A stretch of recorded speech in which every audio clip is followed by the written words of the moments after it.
하겠습니다. 자, 오늘 말씀 보도록 하겠습니다. 말씀은요, 창세기 18장입니다.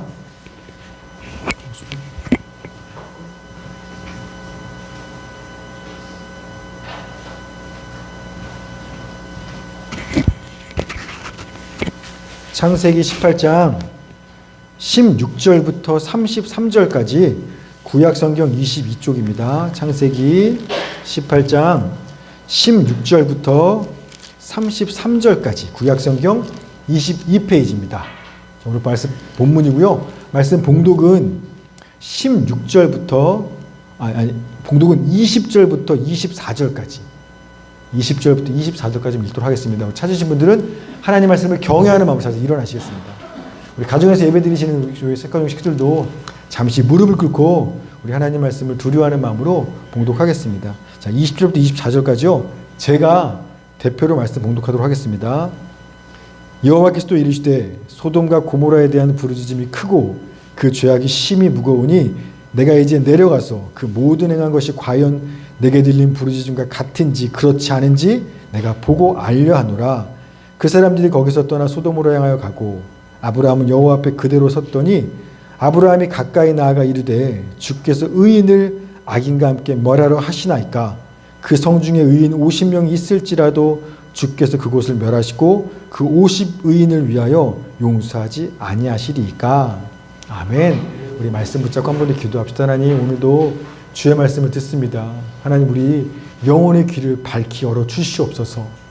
믿음으로 주의 말씀을 받게 하여 주시옵소서. 그저 한 사람의 목회자가 선포하는 말이 아니라 정말 주님께서 내게 하시는 인격적인 말씀으로 받아 듣게 하시고, 따라서 그 말씀에 두렵고 떨림으로 받고 순종할 수 있는 우리 모든 식구들 다 되게 하여 주시옵소서. 감사드리며 예수님의 이름으로 기도했습니다. 아멘. 아멘. 자리에 앉으시겠습니다. 자, 우리 말씀 제목 한번 읽어주세요. 시작. 오늘 읽은 창세기 18장 본문은요, 유명한 이야기죠. 아브라함이 99세 때 하나님과 2명의 천사가 3명의 사람의 모습으로 이 땅에 내려왔어요. 내려왔는데 이 땅 어디 굳이 아브라함을 찾아가서 우리가 왜 하늘에 있지 않고 땅에 내려왔는지를 이야기합니다.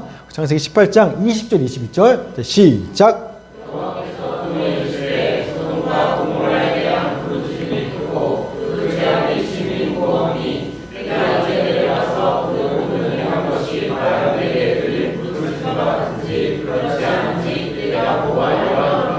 아멘. 자, 우리 소돔과 고모라의 죄악이 너무 무겁고 심각해서 하나님이 알아보고 심판하러 내려오셨다는 얘기죠. 그러면 그냥 알아보시든가 심판하시든가 그것 때문에 오신 것만 하면 되지. 소돔과 고모라를 찾아가는 게 아니라 누굴 찾아왔어요? 굳이 아브라함을 찾아와서 내가 앞으로 무슨 일을 하려고 내가 왜 왔는지 알아? 이래서 온 거야라는 걸 굳이 설명하신다라는 겁니다. 자, 18장 17절이요. 시작. 아멘. 나 아브라함 너한테 안 숨길 거야. 다 얘기할 거야. 라고 당신 하실 일을 아브라함한테 이야기해 주는 거예요. 왜냐하면 하나님은요, 아브라함을 자기의 즉 친구로 생각하셨기 때문에 그렇다라는 겁니다. 자, 이사야 41장 8절 시작. 그러나 나의 종 너 이스라엘아 내가 택한 야곱아 나의 것 아브라함의 자손아. 아멘. 하나님이 아브라함 보고 뭐라 그래요? 하나님한테 얘기거든요. 나의 벗, 내 친구 아브라함이야 라고 이야기한다라는 겁니다. 우리 요한복음 15장 15절 한번 읽어보시겠습니까? 시작. 이제부터는 너희를 종이라 하지 아니하니 종은 주인이 하는 것을 알지 못하리라. 너희를 친구라 하였더니 내가 내 아버지께 들은 것을 다 너희에게 알게 하였습니다. 아멘. 자, 예수님이 12제자한테 뭐라고 하냐면 이제 너희는 종이 아니야 친구야 라고 이야기하시는 거예요. 여러분, 왜 제자들이 종이 아니라 친구가 됐어요? 뒤에 설명 나오죠. 왜냐하면 내가 아버지한테 들은 모든 걸 다 너네한테 알려줬잖아. 그러니까 너네는 종이 아니라 나의 이제부턴 친구야 라고 하는 거예요. 여러분, 종은요 주인이 시킨 일만 할 뿐이죠. 주인이 무슨 일을 하려는지 어떤 마음인지 종은 몰라요. 근데 누구는 알아요? 친구는 아는 거예요. 그 주인의 친구는. 종들한테 자기가 할 일을 보고하는 주인은 없죠. 하기 전에. 그러나 어떤 주인이라도 친한 친구한테는 야, 나 요새 이래. 나 앞으로 뭐 좀 해보려고 하는데 어떨까? 친한 친구한테는 이야기 다 하잖아요. 딱 그런 겁니다. 그래서 하나님은 아브라함을 자기 친구로 여기셨기 때문에 당신이 하려는 일을 그냥 하는 게 아니라 굳이 아브라함한테 가서 나 이제 뭐 좀 하려고 소돔과 고모라 죄악이 너무 커서 심판하려고 내려온 거야 라고 굳이 아브라함한테 친구한테 다 이야기하는 겁니다. 숨기지 않고. 그리고 그럼 아브라함이 어떻게 반응하는 게 맞을까요? 자, 하나님이 나한테 얘기했어요. 내가 무슨 일 하셨는지. 그러면 상식적으로 여러분 소돔과 고모라가 죄악이 얼마나 심각한지 아브라함이 알까요? 모를까요? 당연히 알죠. 그 죄악 소문이요 하늘까지 들렸어요. 그러면 소돔과 고모라 옆 동네 사는 아브라함은 당연히 알아요. 무슨 폭력, 강간, 동성애 그런 게 일상 정도 이런 죄악들에 대해서 당연히 알아요. 어쩌면 아브라함이 자기 조카 롯이 거기 사니까 조카 집에 방문했다가 직접 그런 현장을 목격하거나 경험했을 수도 있어요. 길에서 사람을 때리고 막 강간하고 동성애하고. 그러니 하나님을 경외하는 아브라함 입장에서 그런 소돔과 고모라 하면 막 우와 역겹고 더럽고 화가 났을 거예요. 그런 모습 보면. 여러분들 길에서 나쁜 모습 보면 화가 나잖아요. 믿는 사람으로서. 그러니 지금 아브라함이 그 상태인데 하나님이 아브라함을 찾아와서 아브라함아 나 소돔과 고모라 죄악 소리가 너무 부르짖음이 커서 못 참겠어. 가만두지 않으려고 심판으로 내려왔어 라고 얘기 딱 했어요. 자, 아브라함이 그럼 어떻게 반응하는 게 맞아요? 쌤통이다. 아, 왜 이제 오신 거예요? 친증 오셨어야죠. 아, 역시 우리 하나님은 공의 하나님이야. 저런 악인들 쓸어버리는 게 마땅해. 너무 늦으신 거 아니에요? 아, 힘들었어요. 이렇게 반응하는 게 맞잖아요. 그런데 아브라함의 반응은요. 왜 그러지? 교계가 갸우뚱하는 반응이에요. 오히려요. 소돔과 고모라의 죄악을 심판하겠다는 하나님을 붙잡고 말리는 역할을 아브라함이 한다라는 겁니다. 자, 창세기 18장 23, 24절 시작.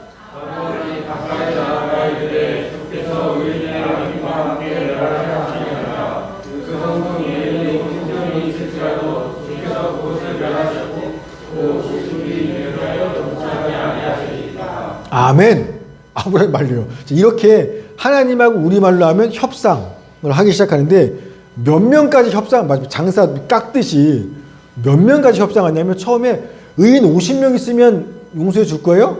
나중에 45명, 40명, 30명, 20명, 10명 총 6병까지 협상을 합니다. 하나님을 상대로. 이 모습을 딱 이 장면만을 보면 하나님보다 아브라함이 더 은혜롭고 자비롭고 죄인을 용서하고 사랑하는 사람처럼 보여요. 하나님은 심판하겠다고 하는 거고 아브라함은 하나님 10명도 어떻게 있으면 좀 살려주시죠. 이렇게 타협하는 거니까. 여러분 보통요. 근데요 여러분 성경에서 하나님이 인간을 창조하신 목적이 뭐냐면 우리와 사람이 하나님이 인격적인 사랑의 관계와 교제를 맺으려는 이게 하나님 우리를 창조한 목적인데 성경 전체에서 아담과 하와는 실패했죠. 그런데 성경 전체에서 하나님과 사람이 서로의 인격을 존중하면서 이렇게 인격적인 관계와 교제를 맺은 최초의 사람, 최초의 사건이 있다면 바로 오늘 이 장면이에요. 아브라함이 하나님과 이렇게 둘이 협상을 하는 이런 장면이 하나님이 원하셨던 최초의 인간을 만든 그 목적이라는 겁니다. 보통은 어떻게 하냐면 하나님이 말씀하시면 그 말씀에 순종하거나 불순종하거나 이게 끝이에요. 그분은 명령하시고 우리는 순종하거나 요런 관계, 주인과 종의 관계예요. 하나님과 우리가. 자, 그런데 이건 원래 하나님 원하는 게 아니었거든요. 서로 교제하는 걸, 마음을 나누고 생각을 나누고 이걸 원하셨던 거지. 그거란 최초의 사람과 사건이 오늘 이 사건이라는 거예요. 근데 진짜 이 장면은요, 하나님과 인간이 마치 서로 대등하게, 이건 어떻게 생각하세요? 나는 이런데, 이 인격적 관계가 처음으로, 그래서 하나님이 아브라함을 뭐라고 부르는 거예요? 나의 벗이라고 부르는 거예요. 진짜 이건 주인과 종의 모습이 아니라 친구 사이에 나 이런 마음이 있어 이렇게 하려고, 야 그거 좀 너무한 거 아니야? 진짜 친구 사이에 관계하듯이 감히 하나님과 그런 관계를 맺고 있다는 것 때문입니다. 여러분 보십시오. 하나님이 소돔과 고모라에 대한 부르짖음이 너무 커서 내가 가만두지 않을 거야, 요렇게 아브라함한테 이야기했단 말이에요. 자, 요 말을 할 때 그때 하나님의 얼굴 표정과 목소리 뉘앙스가 어땠을까요?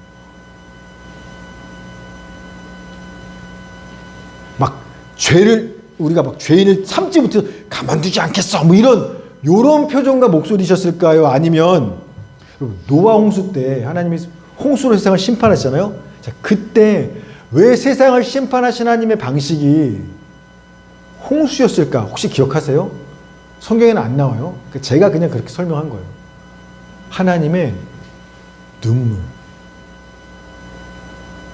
세상 죄악 다 쓸어버릴 거야 이 새끼들, 이런 분노의 모습이 아니라 사랑하는 자녀들이 죄 짓고 막 죽일 수밖에 없는 그 부모가 흘릴 수밖에 없는 그 눈물. 그래서 하나님이 세상을 심판하는 방식이 뭐 불도 있고 많은데 굳이 홍수, 하나님의 눈물로 심판하셨다라고 얘기했죠. 아마 지금 소돔과 고모라를 향해서도 하나님의 모습이 똑같았을 거예요. 하나님 이 새끼들 죽여버릴 거야 이런 게 아니라 하나님의 아픔의 그 눈물, 그 표정과 목소리에서 아마 아브라함이 그걸 봤을 거라는 겁니다. 여러분 친한 친구끼리는요 굳이 말하지 않아도 딱 만났는데 야 너 무슨 일 있어? 무슨 일 말하지 않아도 표정이나 목소리만 목소리만 들어도 요새 뭔 일 있어? 알잖아요. 친한 친구는. 아마 아브라함도 하나님의 말씀에서 그런 걸 읽었을 거라는 겁니다. 그 메라비언의 법칙이라고 몇 번 말씀드린 것 같은데, 여러분 사람끼리 의사소통을 할 때 실제로 내가 한 이 메시지, 말의 내용을 가지고 의사를 소통하는 것들은 7%래요. 나머지 93%는 뭐냐? 언어가 아니라 비언어적 표현으로서 내가 하고 싶은 의미를 상대방에 전달한다는 겁니다. 그래서 보면 용모, 표정, 이런 제스처, 이렇게 눈의 시각적인 요소가 55%, 그 다음에 그 사람이 하는 말 발음, 억양, 톤 같은 청각적인 요소가 38%. 그러니까 보고 듣는 그 모습, 언어 외에 그걸 통해서 지금 무슨 말 하는구나 알아듣는 게 93%고요. 나머지 하는 말을 통해서는요 7%밖에 안 된다는 거예요, 전달이. 따라서 지금까지 하나님과 오랜 시간을 함께하며 동행했던 하나님의 벗 아브라함은요, 하나님의 입으로는요 내가 소돔과 고모라 가만두지 않으려고 그 부르짖음이 미치겠어 진짜 이런 말을 하셨지만, 하나님이 뭘 말하는 그 속내가 뭔지는 아브라함이 알았다라는 겁니다. 읽은 거예요. 하나님이 진짜 뭘 원하는지, 죽여버리고 싶은 게 아니라 살려내고 싶다라는 그 마음을 읽은 겁니다. 아마 하나님이 지금 누구 모습으로 내려왔어요? 사람의 모습으로 내려와서 아브라함 만났잖아요.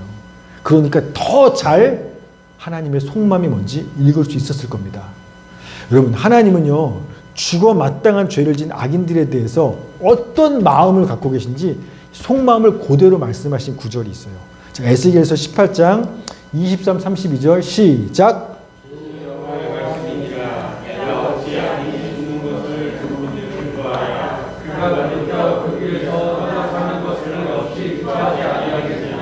주 여호와의 말씀이니라. 죽을 자가 죽는 것도 내가 기뻐하지 아니하노니 너희는 스스로 돌이키고 살지니라. 아멘. 하나님은요, 아브라함은요, 하나님의 이 마음, 나는 악인이 죽는 거 조금도 기쁘지 않아. 아무리 죽을 죄를 지은 악인이라도 어떻게든 회개하고 돌이켜 살려내는 거, 그게 진짜 내 마음이야. 이 하나님의 진짜 마음을 아브라함은 안 거예요. 여러분 하나님이 소돔과 고모라가 무슨 죄 짓는지 몰라서 확인하려고 내려온 게 말이 돼요? 말이 안 되잖아요. 하나님 왜 모르겠어요? 소돔과 고모라가 얼마나 죄악진지. 근데 지금 확인하러 내려왔다 말씀하시죠. 이건 마치 이런 거예요. 창세기에서 아담과 하와가 사고친 거 아셔요? 모르세요? 아시죠 하나님이. 근데 에덴 동산에 와서 뭐라 그래요? 아담아 어디 있어? 모르세요? 어디 숨었는지? 또 가인이 아벨을 쳐 죽였어요? 하나님이 죽인 거 왜 몰라요? 아시죠? 근데 가인한테 뭐라 그래요? 가인아, 네 동생 아벨 어디 있어? 이거 지금 하나님 무슨 얘기 하시는 거예요? 모른 척 하시는 거예요? 이게 뭐냐면 회개하고 돌아와서 살려낼 기회를 주는 거예요. 너 죽이지 말랬지? 선악과 먹지 말랬지? 그러면 죽는 건데 어딨어? 왜 그랬어? 라고 물어봄으로써 잘못했어요. 회개하고 살려내고 싶어서 회개할 기회를 주시겠다는 겁니다. 지금 똑같아요. 하나님은요, 소돔과 고모라가 그 죄에서 돌이키고 살려낼 회개할 기회를 주시려는 거예요. 그러려고 내려오신 거예요. 이게 바로 하나님의 진심인데 아무도 그 하나님 마음을 몰랐어요. 근데 누구는 알아요? 하나님의 친구인 아브라함은요, 알았던 거예요.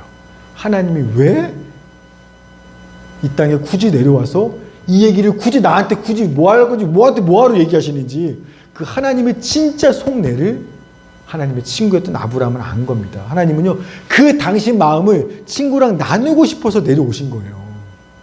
아브라함아, 나 진짜 속상하고 힘들어. 어쩌면 좋을까?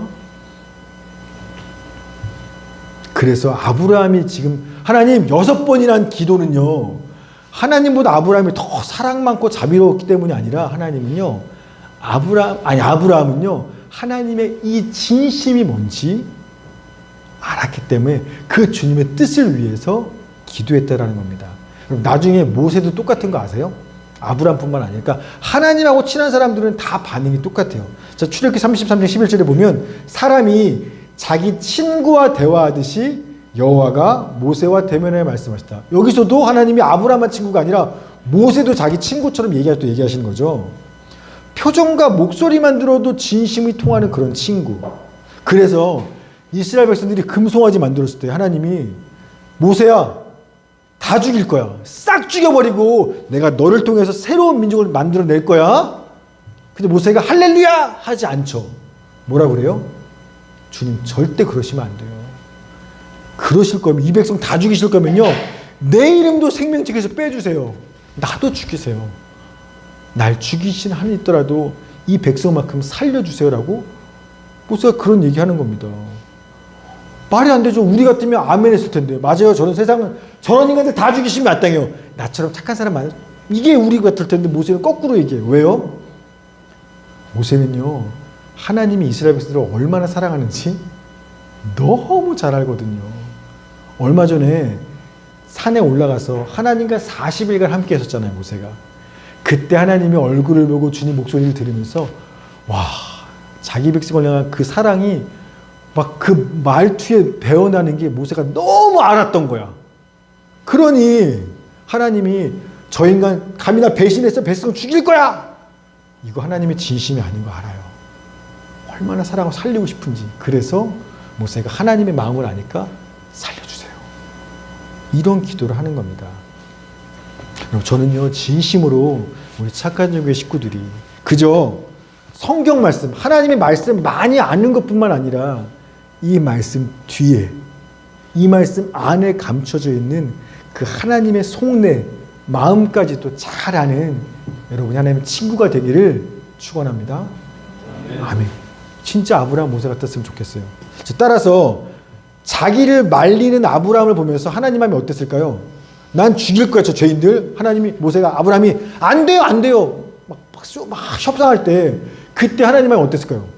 건방진 놈, 감히 내가 하겠다는데 네 따위가. 아니죠. 정반대로 뭐예요? 엄청 기쁘신 거예요. 하나님이 우리와 맺기 원하는 그 사랑의 인격적인 관계가 바로 이런 겁니다. 하나님이 누군지 너무 잘 알고 심지어 주님 마음까지도 알기 때문에 하나님도 너라면 내 마음 이해해 줄 거야. 자기 할 일들을 우리한테 다 얘기해 주고, 또 우리도 나한테 뭐가 플러스 마이너스 계산하는 게 아니라 하나님께서 뭔지 아니까 주님, 나를 죽여셔도 괜찮아요, 이걸 하셔야죠.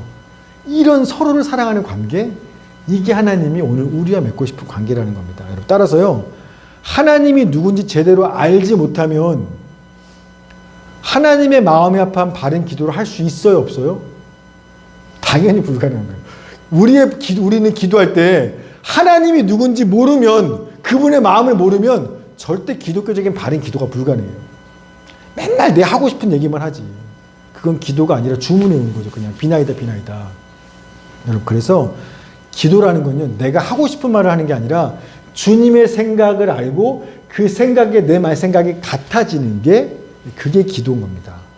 자, 결론적으로 왜 하나님께서 아브라함에게 소돔과 고모라의 죄악에 대해 내가 심판할 거야 앞으로, 이걸 숨기지 않고 왜 미리 알려주셨어요?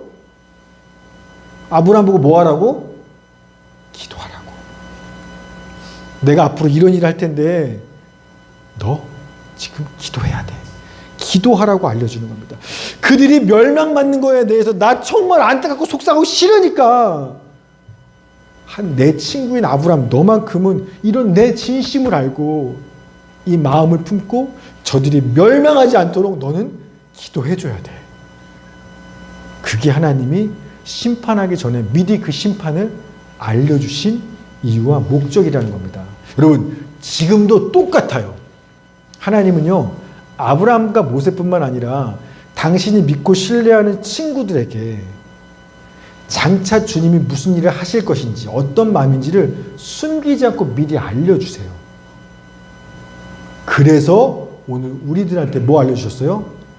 장차 세상에 종말이 올 텐데 그 심판날이 임할 것과 곧 임박했다라는 사실들에 대해서 심판하기 전에 미리 우리들한테 그거에 대해서 알려주신 거예요. 숨기지 않고요, 그 종말의 비밀을 감추지 않고 우리한테 다 말씀해 줬어요. 우리 지난 주일날 디모데후서 말씀에 마지막 종말 때 어떤 일이 있을지 이제 알려주십니다. 자, 디모데후서 3장 1절부터 4절. 자, 하나하나 여러 가지거든요. 생각하면서 여러분, 자기는 요즘 세상 한번 돌아보면서 한번 읽어보십시오. 시작. 너는 이것을 알라. 말세에 고통하는 때가 이르러 사람들이 자기를 사랑하며 돈을 사랑하며 자랑하며 교만하며 비방하며 부모를 거역하며 감사하지 아니하며 거룩하지 아니하며 무정하며 원통함을 풀지 아니하며 모함하며 절제하지 못하며 싸나우며 선한 것을 좋아하지 아니하며 배신하며 조급하며 자만하며 쾌락을 사랑하기를 하나님 사랑하는 것보다 더하며. 아멘. 자, 그래서 여러분, 인간의 가장 기본적인 관계가 뭐였는데 혈연 관계라 그랬잖아요. 가족. 근데요, 요즘 우리가 사는 시대는요, 수출을 이해할 수 있는 처음으로 부모 관계도 안 중요해. 부부 관계 안 중요해. 자식도 안 중요해. 뭐가 제일 중요해요? 나만 중요해. 자기만 사랑해. 돈만 사랑해. 나만 사랑해. 그래서 가족도 맺지 않고 다 끊고 지내는, 정말 인력, 수천 역사 가운데 요즘처럼 자기만 사랑하는 시대는 없었어요. 최소한 이기적이어도 내 자식만큼은 사랑했고, 아무리 무리하고 건방져도 부모 말에는 순종했던 시대가 이전 시대였어요. 수천년 인류 역사에. 요즘 우리 시대는요, 이것조차도 통하지 않아요. 부모가 어딨어? 자식이 어딨어? 내가 제일 소중하지.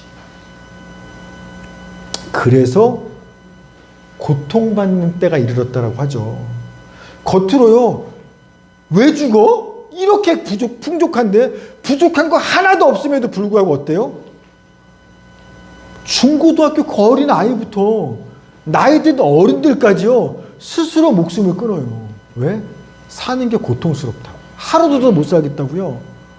그렇게 정신적으로 정신으로 고통받는 시대가 지금 우리가 살고 있는 이 시대. 여러분, 인류 역사에 살아보려고 몸부림치는 시대는 있어도요, 스스로 죽으려고 애쓴 시대는 지금밖에 없는 거예요. 부족함이 없는데. 그게 이게 바로 이제 곧 세상이 심판받고 멸망할 때의 징조가 이런 거야.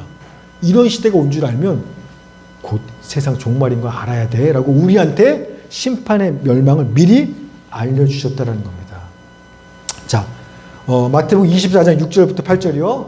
시작. 난리와 난리 소문을 듣겠으나 너희는 삼가 두려워하지 말라. 이런 일이 있어야 돼. 아직 끝은 아니니라. 민족이 민족을, 나라가 나라를 대적하여 일어나겠고 곳곳에 기근과 지진이 있으리니 이 모든 것은 재난의 시작이니라. 거짓 선지자가 많이 일어나 많은 사람을 미혹하겠으며 많은 사람의 사랑이 식어지리라. 아멘. 사방에서 온갖 거짓 선지자 이단들이 성행하게 되고 여기저기 곳곳에서 지진과 기근이 있으며 나라 간에 전쟁이 일어나는 온갖 난리들이 마지막 때에 있을 텐데 그러면 세상 끝날이 가까운 줄 알아라 라고 미리 알려주셨다는 겁니다. 여러분 지금 9월 마지막 올해 마지막 주죠. 여러분 이번 9월 한 달 동안에만 전 세계 곳곳에서 지진이 얼마나 많이 일어난 줄 아십니까? 요새 뉴스 보셨으면 지진 소식이 많았을 거예요. 제가 찾아봤어요. 9월 한 달 만입니다. 9월 5일 중국 스촨성 6.8 강진, 9월 17일부터 3일 내내 대만 6.9 강진, 일본 마찬가지 강진 6.1 강진, 9월 19일 멕시코 7.6 강진, 9월 24일 인도네시아 6.1 강진, 칠레 6.1 강진. 어느 한 대륙 한 나라가 아니라요. 남미, 아시아, 여기저기서요. 한 달에만 강진으로 건물이 무너지고 전철이 탈선하는 일들이 전 세계 곳곳에서 한 달에만 이런 일이 일어나고 있습니다. 뿐만 아니라 이미 우리가 너무 잘 알듯이 지난 2년 넘는 시간 동안 어느 한 나라 한 대륙만이 아니에요. 전 세계 한 나라도 빠짐없이 지금 코로나로 고통받아와 난리의 소문들이 경험하고 있죠. 우리는 코로나 확진자가 지금까지 6억이에요. 6억. 전 세계 인구의 10분의 1 코로나 확진 걸렸고요. 사망자가 653만 명입니다. 물론 지금도 계속해서 확진과 사망자는 늘어나고 있는 추세고요. 여러분 먼 나라 남의 이야기 아니죠. 제가 지난달에 갔다 온 장례식장에서만도요. 코로나예요. 코로나로 돌아가신 거예요. 그러니까 뉴스로 보는 게 아니라 여러분 지금 제가 얘기하면 엄청 많을걸요. 주변에 요새 코로나 걸려서 돌아가신 분 있으신가요? 아니면 후유증으로 고통받는 분들? 다 있으시죠? 그만큼 당장 우리 옆에 질병으로 돌아가시는 사람들이, 죽는 사람들이 전 세계에 이렇게 많다라는 겁니다. 그뿐입니까? 중국과 유럽은 어때요? 500년 만에 폭염과 가뭄이래요. 말이 500년이지 하여튼 인간이 기상같이 이래로 최고라는 겁니다. 인류 역사에 이런 폭염과 가뭄은 없었다라는 겁니다. 그래서 인류가 처음 경험해보는 폭염과 가뭄으로 농작물을 기를 수 없어요. 그러니 먹을 게 없죠. 사람도 짐승도. 물 없는 건 당연하고요. 물이 없으면 곡식도 자랄 수 없는 거예요. 사람이 기근이 오기 시작하는 겁니다. 게다가요, 유럽 같은 경우는 물이 있어야 원자력을 돌려요. 식혀야 되니까. 근데 물이 없으니까 원자력도 못 돌려서 전기가 사용할 수 없어요. 그래서 길거리에 가로등도 끈다랍니다. 그 잘 사는 나라들이 가로등 불도 못 켜고요. 집마다 전기 못 쓰게 다 통제했어요. 처음인 거예요. 이런 경우가. 여러분, 이렇게 유럽이나 중국은 폭염과 가뭄으로 난리인데 우리 쪽은 어땠어요? 얼마 전에 홍수로 난리였죠. 기상같이 이래로 이런 홍수를 내려 경험해본 적 없다고 난리죠. 우리는 또. 막 지하 다 침수되고 집 떠내려가고 사람들 죽고 난리였잖아요. 얼마 전에 흰남노 태풍이 우리나라에 왔었는데 제가 기사 보면서 신기했어요. 전문가들도 이해할 수 없는 상식적이지 않은 태풍이라는 겁니다. 보통 그러니까 흰남노 태풍은 원래 강한 태풍은 아니었는데 이 타이완을 지나면서 어떤 작은 태풍하고 흡수해버렸다는. 그래서 큰 태풍이 됐는데 아무리 강한 태풍도 북위 30도를 넘어가면 세력이 꺾인다는 겁니다. 이게 당연한 거 상식이에요. 그런데 신기하게 이 흰남노 태풍은 북위 30도를 넘으면서 그러니까 태풍이 약해지면서 동쪽으로 방향을 틀어 나가서 우리나라에 이렇게 빗나가야 되는데 얘는 오히려 그 강력한 위세가 줄어들어서 강해졌어요. 그리고 동쪽으로 틀지 않고 우리나라를 지나가 버리는 겁니다. 그래서 기사를 보니까 기상 전문가들, 태풍 전문가들이요, 이런 태풍을 본 적이 없어서 당황스럽다는 겁니다. 그런데 지난주에 일본에서는 남마돌 태풍이 상륙했죠. 이것도 여러분 기사 보셨어요? 일본 기상청이 뭐라고 발표했냐면 과거에 경험해 본 적 없는 태풍. 이게 해서 기사 제목이 모든 신문사마다 남만돌 태풍을 설명할 때 과거 경험해 본 적 없는 태풍을 우리가 경험할 거다라고 일본 기상청이 발표해서 그게 모든 헤드라인 뉴스예요. 그래서 몇 명을 대피시켰냐면 890만 명. 왜? 태풍이 오기 전에 대피시켰어요. 일본이. 900만 명을 이번 태풍은 우리가 경험해 본 적 없는 태풍일 테니까 대피하십시오. 그뿐입니까? 뜬금없이 러시아가 우크라이나를 침공하는 바람에 이 전쟁으로 인해서 우리는 좀 뭐 기름값 오르고 몇 가지 피해가 있지만 유럽 같은 경우는요, 에너지, 곡식, 전력 날린 겁니다. 그래서 올겨울을 어떻게 보내야 될지 유럽은요, 나라들마다 큰일 났어요. 그 잘 사는 나라들이. 전 세계가요, 이 전쟁으로 인해서 정치, 경제 모든 분야에서 새로운 냉전 체제를 지나고 있는 겁니다. 따라서 미래 전문 학자들도 지금까지 인류가 경험해 본 적 없던 이런 재앙들이 갑자기 요즘 막 넘쳐나면서 인간의 힘으로 어떻게 해결해 볼 수 없는, 어느 한 나라 한 지역이 아니라 전 세계적인 이 놀라운 재앙들로 인해서 전문가들도 도대체 앞으로 뭘 해 어떻게 해야 될지 예측조차 되지 않는다라고 불안하고 두려워하는 게 지금 이 시대, 우리가 사는 이 시대라는 겁니다. 여러분, 세상은요, 이게 왜 이런 일이 벌어졌는지에 대해서 세상은요, 지구온난화 때문이라고 이야기해요. 맞아요. 지구온난화가 우리가 경험해보지 못한 이 새로운 놀라운 재앙들을 일으키는 직접적인 눈에 보이는 원인은 맞습니다. 그러나 하나님은요, 이런 재앙들과 지구온난화 그 뒤에 이것들을 일어나게 만든 좀 더 본질적이고 근원적인 원인과 이유가 뭔지에 대해서 하나님은 설명하고 계시다라는 거예요. 그게 뭐예요? 레위기 26장 15절 16절. 자, 시작.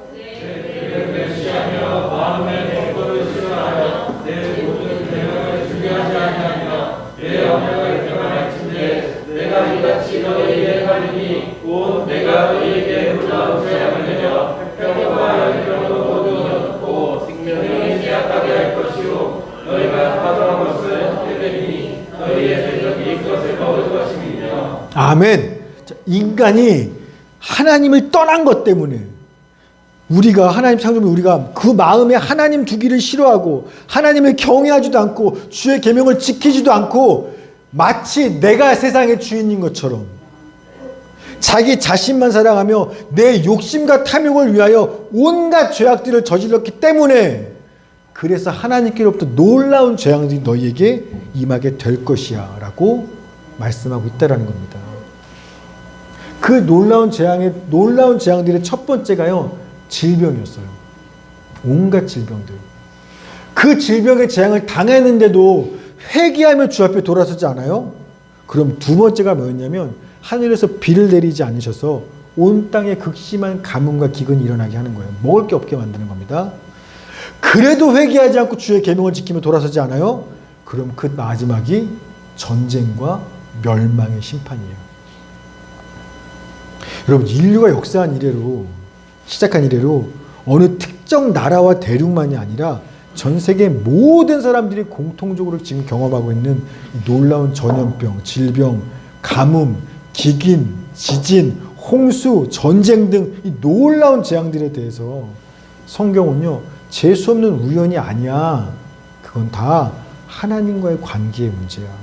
인간이 나를 창조한 하나님을 떠나서 스스로 세상의 주인 행세하며 자기 탐욕과 욕심을 따라 죄악을 저질렀기 때문에, 그래서 지구온난화, 그래서 그로 말미암아 수많은 이런 놀라운 재앙들을 자초하고 경험하고 있다라고 성경은, 하나님은 말씀하고 있다라는 겁니다.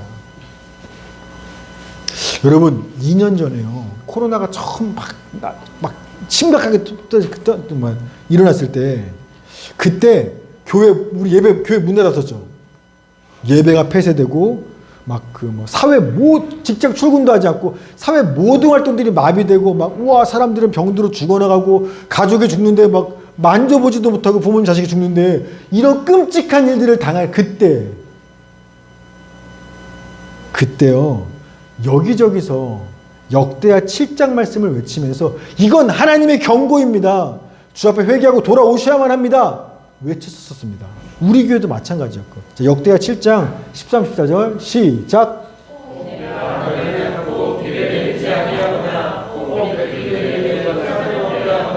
혹 전염병이 내 백성 가운데서 유행하게 할 때에 내 이름으로 일컫는 내 백성이 그들의 악한 길에서 떠나 스스로 낮추고 기도하여 내 얼굴을 찾으면 내가 하늘에서 듣고 그들의 죄를 사하고 그들의 땅을 고칠지라. 아멘. 이게요, 그때 막 우리나라 뭐 전 세계 막 이 말씀 가지고 지금 회개하고 주 앞에 돌아갑시다. 이제 그만 악한 길 그만 죄 져야 돼요. 이제는 주 앞에 겸손히 회개하고 기도할 때예요. 여러분, 그 코로나 질병 이후로 지금 2년 동안 기근, 가뭄, 홍수, 태풍 뭐 난리도 아니었어요. 놀라운 재앙들이 겹에 더 일어났어요. 전쟁까지. 여러분, 근데요, 그럼 2년 전과 지금하고 여러분 삶에 달라진 게 뭐가 있습니까? 이 말씀을 그렇게 외쳤는데 코로나뿐만 아니라 그 후에 이 많은 재앙들을 경험하고 나서도 이게 하나님이 주신 재앙인 줄 알고 나서도 여러분 2년 전하고 2018년이든 19년 그때랑 2020년이든 2022년 요즘 지금 2년 지금이랑 여러분 삶에 바뀐 게 뭐가 있어요? 그때는 지었던 죄와 더러운 길을 지금 끊었습니까? 아니면 혹시나 아직도 그 죄 짓고 있지 않나요? 아직도 그때도 기도 잘 하지 않았는데 아직도 겸손히 주 앞에 엎드려 기도하면서 하나님의 얼굴을 구하는 기도 설마 2년 전이나 지금 똑같이 기도 안 하고 있지 않아요? 여전히 그대로잖아요. 뭐가 바뀌었을 것 같아요, 세상이? 그것 때문에 재앙을 당하는 거 알면서도 우리는요 여전히 똑같다라는 거예요. 여러분, 그렇기 때문에 말씀 그대로 주님이 하늘에서 듣고 그들의 죄를 사하고 그들의 땅을 고칠 필요가 없으신 거예요. 들을 기도가 없었거든요. 여전히 죄 짓고 하나님이 싫어하는 거 알면서도 여전히 그거 하고 계시잖아요. 순종은 나한테 뭘 말씀하시지 알면서 여전히 순종하지 않고 있잖아요. 그만 용서해라, 그만 사랑해라, 이제 하나 되라. 알아요. 근데 아직도 안 하고 있잖아요, 순종. 심지어 주 앞에 기도조차 안 해요, 살려달라고. 힘들다고 말만 할 뿐이지. 그러니 하늘에서 들을 게 없어요. 볼 것도 없고. 그러니 우리의 죄를 용서하고 이 땅을 고치실 리가 없는 겁니다. 오히려 뭐에 있어요? 레위기 말씀에 너희가 이런 재앙을 당하고도 회개하지 않느냐? 내가 너희를 7배나 더 징벌하리라. 그래도 회개하지 않느냐? 7배나 더 징벌하리라. 그래서 질병 다음에 기근, 가뭄, 홍수, 태풍, 전쟁 계속해서 그 다음 재앙, 놀라운 재앙들을 우리가 당하고 있다는 겁니다. 여러분, 예수님이 재림하심으로 세상에 종말이 오는 건데 세상에 심판이 와요. 그때 어떤 일이 있을 것인지 주께서 말씀하셨어요. 아까 본 것도 또 이런 말씀도 있습니다. 자, 누가복음 17장 20절 30절 시작.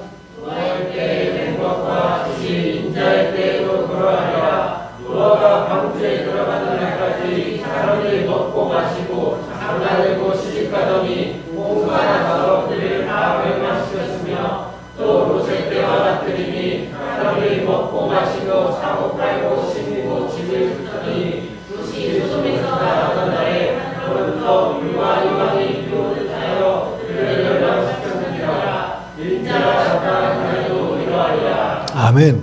노아가 방주에 들어가는 날, 그날이 무슨 날이에요? 하나님의 홍수로 세상을 심판하시는 바로 그날이에요. 드디어 디데이 그날이에요, 오늘. 근데 그날까지도 심판을 인한 그날까지도 사람들 뭐하고 있어요? 회개하고 주님께 돌아가지 않아요. 뭐하고 있어요? 먹고 마시고 장가가고 시집가고 그냥 일상 사는 겁니다. 아무 일 없던 것처럼. 소돔과 고모라를 향해서 하나님이 그들의 죄악을 심판하시겠다고 유황과 불로 심판하시게 한 그 심판의 날이 오늘이에요. 근데 그날까지도 사람들은 뭐예요? 먹고 마시고 사고 팔고 씨를 심고 자기 집 짓고 하고 있는 거예요. 분명히 하나님이 이제 곧 하나님의 심판이 임박했어. 세상은 종말이야 라고 알려줬음에도 불구하고요. 그들은 마치 아무 일 없는 것처럼 지금 이 세상이 영원할 것처럼 그냥 이전과 똑같이 평범한 삶. 특별히 죄 짓는 거 아니에요. 먹고 마시고 시집가고 장가가고 사고 팔고 집 짓고 씨 뿌리고 뭐 그냥 일상이에요. 그냥 일상을 사는 겁니다. 주님은 이제 곧 심판이 임하겠다 말씀하시는데 그러다 갑자기 멸망을 당하게 된 거죠. 여러분, 장차 인자가 나타나는 날에도, 세상이 종말하는 그날에도 딱 이렇게 될 거라고 사람들은 아무리 곧 주님 오신다고 얘기해도 에휴 그냥 먹고 마시고 시집가고 장가가고 그런 것만 신경 쓰며 살 거라고 말하는 겁니다. 실제로 그렇잖아요. 분명히 주님이 말씀하신 세상 멸망과 심판의 날이 임박했다라는 게 우리 지금 살펴본 것처럼 누가 봐도 알겠어요. 성경 나온 그 마지막 때의 징조가 우리가 지금 사는 시대에 그러게 인류 역사에 이런 적이 없는데 과거 경험해 본 적이 없던 500년 만에 뭐 기상관측 이래 이런 적은 없다라는 게 너무 명백한 겁니다. 근데 사람들 뭐 하고 있어요?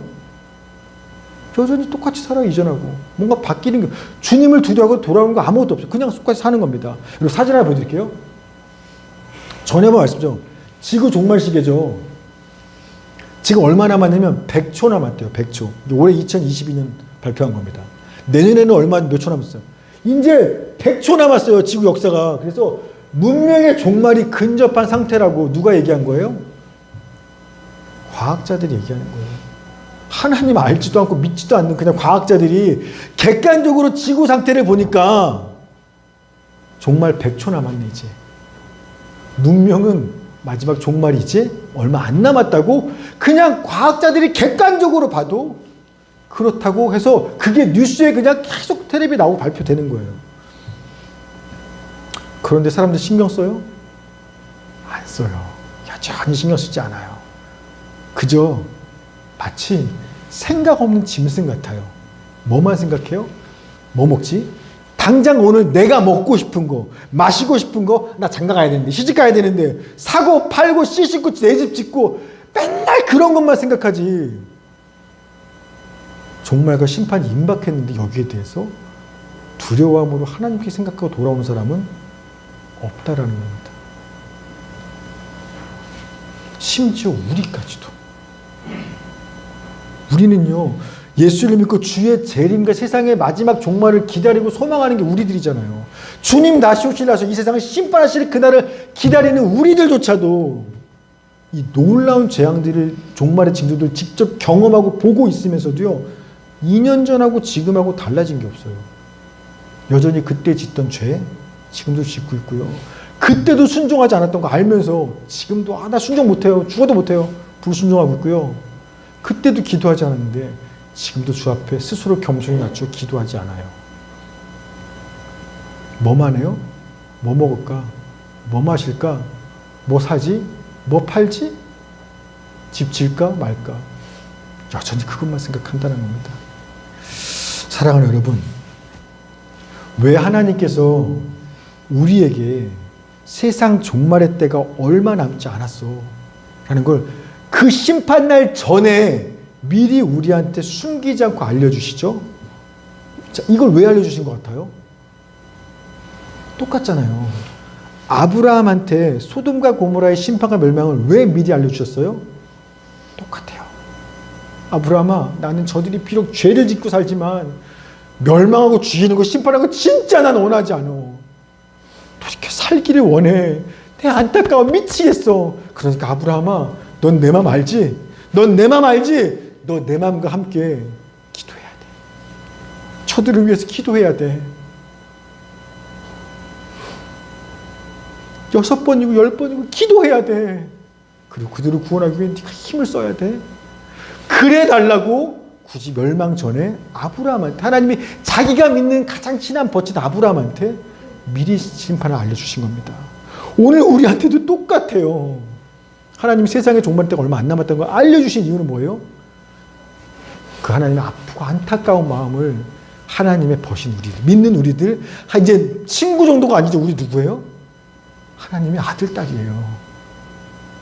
자기 자신도 우리들한테 그 하나님의 마음을 알려주셔서 이 세상의 명발을 위해서 우리가 주님과 함께 아파하며 중보하며 기도하라고. 그래서 우리한테 마지막 종말에 대해서 말씀하셨다는 겁니다. 제가 어제 홍천 그제 갔다 왔죠. 금요일 날. 목사는요, 토요일 날 웬만하면 어디 약속 안 잡아요. 안 움직여요. 왜냐면 주일 예배 준비해야 되니까. 근데, 그제 홍천 갔다가 어제 집에 오니까 한 9시 됐나?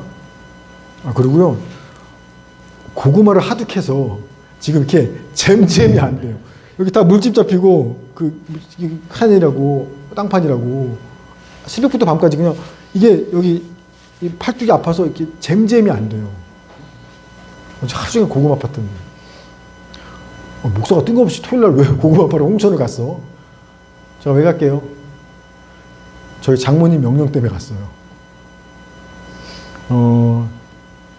장모님이 아시다시피 진짜 사실 날이 얼마 안 남으셨죠. 세상 종말은 언제인지 모르겠지만 내 종말은 얼마 안 남으신 거 아셔요. 그래서 지금 심지어 세브란스 병원 입원해 계세요. 그런데 홍천 밭에 가서 고구마 캐야 된다고 하시는 거예요. 근데 당신이 지금 캐일 수 있는 상황이 아니잖아요. 그러니까 자식들을 보낸 겁니다. 시간 되는 자식들은 다 총출동해서 가서 엄마 대신해서 고구마 홍천 가서 고구마 캐야 돼요. 어제도요, 뭐 말할 힘도 없으시면서 전화 계속 하세요. 일은 얼마나 진행되고 있냐고, 얼마나 고구마를 캤는지, 이사는 잘하고 있는지, 그게 궁금하신 겁니다. 홍천일이. 제가 그 모습 보면서 진짜 속상하고 답답했어요. 저희 어머니 이제 세상 고난을 떠나려면 얼마 남지 않으셨거든요. 진짜로. 정말 임박했거든요. 근데도요, 어머니의 생각과 마음속에 어디가 있어요? 홍천에 있어요. 홍천에 있는 집, 홍천에 있는 밭, 그 밭에 내가 심어놓은 고구마, 그거 캐서 팔아야 되는데 내가 못 캐니까 그럼 자식들 보내서도 그거 빨리 캐야 돼. 집단 사람한테 팔기 전에. 온통 생각이 거기에 가 있어요. 수시로 전화할 만큼. 그 모습이 너무 속상하고 답답했어요. 저랑 아내는요, 이제 어머니의 시간이 진짜 얼마 안 남은 걸 알기 때문에 어떻게든 어머니의 영원한 생명을 얻어야만 하는데 그 생명 못 얻을까봐, 영생 못 얻을까봐 우리 그게 안타까워 미치겠는데 애가 타는데 정작 당사자인 어머니는 그런 거 말고 이 세상에 내가 갖고 있는 내 집, 내 밭, 나 사고 팔 거 내 거, 거기에만 마음이 가 있는 모습이 막 속이 다 미치겠어요. 여러분, 이 애타는 이 마음이 누구 마음이에요? 이 세상과 우리를 바라보는 하나님의 마음이 딱 그 마음이에요. 이제 곧 세상 멸망한다고요. 이제 곧 주님 다시 오셔서 이 땅에 여러분이 가지고 있는 뭐 시집가고 장가가고 먹고 사고 팔 것들 그런 거 다 집, 여러분이 애써지는 집, 이제 더 이상 그런 것들이 의미가 없어진다고, 끝난다고요. 주님은 그것 때문에 그래서 빨리 너네가 그 주님을 맞이할 수 있도록 죄악을 회개하고 불순종하고 다시 순종으로 돌아서고 그 주님의 그 나라와 그 나라에서 기도하며 나와야 되는데 그것 때문에 미치겠는데, 영원한 영생 때문에 우리는요, 심지어 믿는 우리조차도 뭐 먹지? 지평수 어떻게 늘리지? 부동산 테크 어떻게 하지? 뭐 사고 팔지? 맨날 그런 것만 신경 쓰고 있으니 하나님 마음이면 애가 다 미치는 거예요. 그래서 그 하나님의, 세상을 향한 하나님의 애타는 그 마음을 당신의 친구의 자녀된 우리에게 함께 나누자고, 또 우리를 통해서 이 마지막 때에 한 사람이라도 예수 믿고 영원한 생명 하나님의 품으로 구원하기를 원하셔서 이제 곧 종말이라는 이 사실에 대해서 우리한테 일부러 와 찾아오셔서 알려주시는 거라는 겁니다. 사랑하는 여러분, 제가 엊그저께 수요일날 새벽 예배 말씀을 전하면서 원래 제 설교 원고에 없었어요. 제가 말씀 준비할 때는 쓴 문장이 아닌데 제가 새벽 예배 설교하다가 마지막에 툭 저도 모르는 말이 튀어나왔어요. 그 말이 계속 제 머릿속에 맴도는 겁니다. 무슨 말이냐면 오늘 설교 제목이에요. 모이면 기도하고 흩어지면 전도하는 그런 영적인 바람과 문화가 우리 착한 전 교회 안에 있기를 바랍니다. 이건요, 원래 제가 설교 준비했던 문장 아니었어요. 원고에 없는 거예요. 그날 제가 설교하다가 마지막에 저도 모르게 제 입에서 툭, 우리 착한 전 교회는 이제부터 모이면 기도하고 흩어지면 전도합니다. 이 말이 툭 나왔는데요. 계속 그 말이 저한테 묵상되면서 이거 내가 하는 말이 아니라 주님께서 저와 우리 교회에 향해서 하시는 명령이라는 게 너무나 확신이 왔습니다. 오늘 설교 주일 설교를 준비하면서 또다시 제가 그 확신이 들었어요. 지금은 기도해야 될 때구나. 더 이상 뭐 다음에 하지 뭐. 이번에 급한 일이 있으니까 요것만 끝나고 하지 뭐. 여러분 지금 먹고 마시고 하여튼 여러분이 급하다고 하는 중요한 데는 그것보다도 그거 이제 끝난다니까요. 더 이상 먹고 마실 일 없다니까요. 집 애쓰시지 않으세요. 집 평수 늘리려고 안 하셔도 돼요. 사업 잘하려고 안 하셔도 왜? 곧 끝날 그날이 온다니까요. 그것보다 훨씬 더 중요하고 우리가 기도해야 될 문제들이 훨씬 더 있다는 겁니다. 지금은 어느 때보다도 우리가 기도하는 일에 힘써야 될 때가 맞는 겁니다. 자, 그래서 그 주님의 명령에 제가 순종하려고 합니다. 돌아오는 금요일부터 매주 저녁 8시에 이제 금요 기도회를 하겠습니다. 제가 진짜 부끄럽지만 한 몇 년을 미뤘어요. 그런데 더 미루면 안 될 것 같아요. 그래서 제가 그동안 불순종했던 건데 순종하려고 합니다. 돌아오는 금요일부터 오늘 주님 명령에 매주 금요일 8시에 저녁 기도를 합니다. 수요 새벽 예배처럼 두세 사람이 내 이름으로 모이는 곳에 내 이름을 부르며 기도하는 그곳에 주님도 그 자리에 함께 하는데 약속했었으니까 이 말씀 붙들고 매일 새벽 기도는 당연히 있어요. 매일 새벽 6시에 기도하는 것뿐만 아니라 이제부터는 매주 금요일 저녁에도 8시에 함께 모여서 온 교회 식구들이 함께 모여서 소돔과 고모라를 향한 그 하나님의 마음을 붙잡고 기도했던 아브라함처럼 우리도 예수님과 함께 이 세상을 향한 다 들어가는 이제 얼마 안 남았는데 여전히 이렇게 살고 있는 그 하나님의 마음을 붙잡고 여러분 하나님의 자녀라면 하나님의 친구라면 당연히 우리 아빠를 위해서 그만 붙잡고 함께 주님과 함께 중보하며 기도하는 시간을 이제부턴 가지려고 합니다. 더 이상 주 앞에 기도하는 걸 미루지 않겠습니다. 저희가 장모님이 세상 떠날 얼마 안 남은 거 알아서 요새 뭐 하냐면 진짜 기도해요. 그전에는 기도해야지 부모님 위해서 알죠. 근데 미뤘어요. 전도해야지 언젠가 믿으시겠지 미뤘어요. 근데 요새는 미루지 않아요. 왜? 얼마 남은지 아는 거 아니까 한 번이라도 더 기도하고요. 어떻게든 어머니 만날 기회만 있으면 어떻게 한번 예수님 전해보려고 막 틈을 잡기. 왜요? 얼마 안 남았으니까요. 똑같아요. 너무나 세상의 종말이 분명한 게 너무나 분명하니까 여러분 더 이상 여기 힘쓰지 마시고요. 이제부터 우리 착한 교회는요.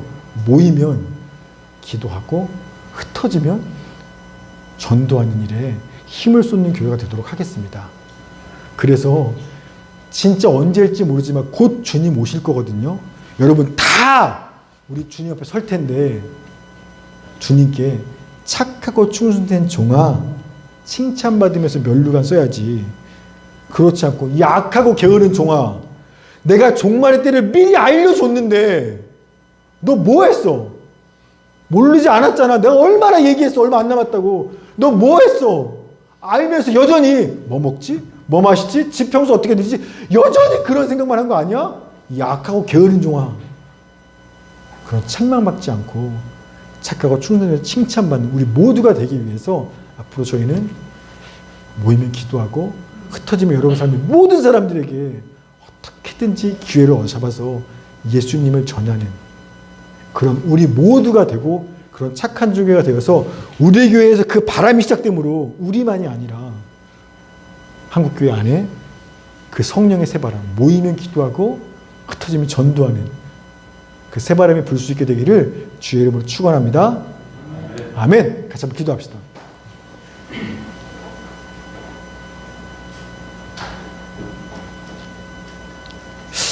하나님의 너무나 분명한 명령을 들으면서 제 가슴 한편에 부담감이 있었습니다. 이런 게 진짜 거룩한 부담감일 거예요. 나 기도 진짜 잘 못하는데. 나 지금도 바쁜데 기도하는데 새벽과 저녁에 또 시간을 내야 돼? 나 전도 진짜 어려워하는데 어떻게든 사람들한테 복음을 전하기 위해서 그 틈을 막 찾아봐야 돼?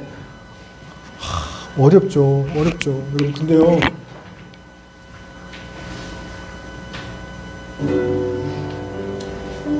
그 거룩한 부담감이 한편에 있는 건 사실이지만 동시에 한편에 설레이는 기대감도 있어요.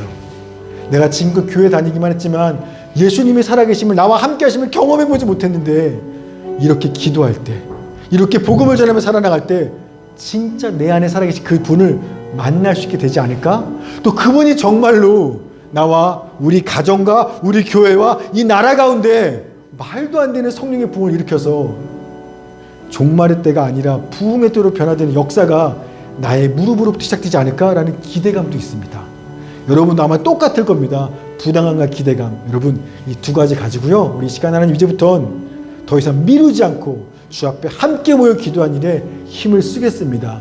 이 마지막 때의 부흥을 위해서 나를 사용하여 주시옵소서. 같이 한번 주 앞에 기도하며 나가도록 하겠습니다. 하나님 감사합니다. 오늘도 주님의 말씀이 우리 가운데